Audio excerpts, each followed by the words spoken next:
আল্লাহর কসম, দর্শক ভাইরে আল্লাহর লইয়া কিরে কাটলাম একটা কথা বিশ্বাস করানোর জন্য। এই যে আমার হাতে একটি লাউ দেখেন, এটা আমার গাছের লাউ। আর আমার পকেটে টাকা ছিল না। বাসায় আমার বিবি বলতাছে, এই লাউডার জন্য যদি একটা শোল মাছ হইতো, তাহলে আমার পকেটে টাকা নাই। আমি আফসোস করতেছি, যদি শোল মাছ হইতো এই লাউডা খাইতাম।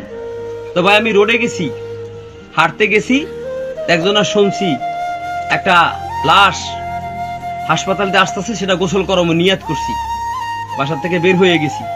কিন্তু রোডের মধ্যে দেখি যায় এই শোল মাছটা লাফাইতেছে। কোথায় কার পড়ছে বা কেমনে পড়ছে বা রোডে কোত্থেকে আসছে আমি জানি না। এজন্য ভাই রিজিকের মালিক আল্লাহ। আল্লাহ যদি খাওয়ায়, এই হুগনা রোডের মধ্যে অসংখ্য মানুষ তাকাই রয়েছে। আমি যে এইটারে থাবা দিয়ে ধরিয়ে না, এই যে এটারে বাসার জন্য নিয়ে আসলাম। আল্লাহ আমার মালিক, এভাবেই রিজিক দেয়। কসম আল্লাহর, যদি মিথ্যা কথা বলি, আল্লাহ আগুনের জিবরা দিয়া, মানে আগুন দিয়া জিবরা পোড়াই দিব। মিথ্যা কথা না ভাই, এই সত্য কথা। এটা পাইয়া নিয়ে আসলাম।